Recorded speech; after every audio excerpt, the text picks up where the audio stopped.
Welcome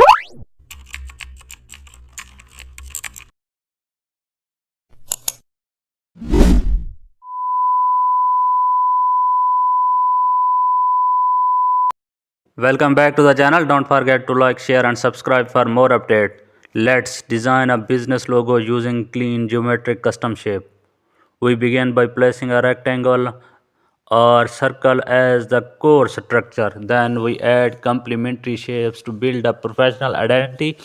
Now we start arranging the geometry into a recognizable symbol. Once the structure connects, we optimize proportion for business appeal. We adjust angles to create balance and harmony within the design. Now we add a secondary shape to introduce depth and purpose. Once alignment is set, we switch to color choices, corporate blues, blacks, or grays. Now the shapes feel consistent and ready to represent a trust brand. Thanks for watching.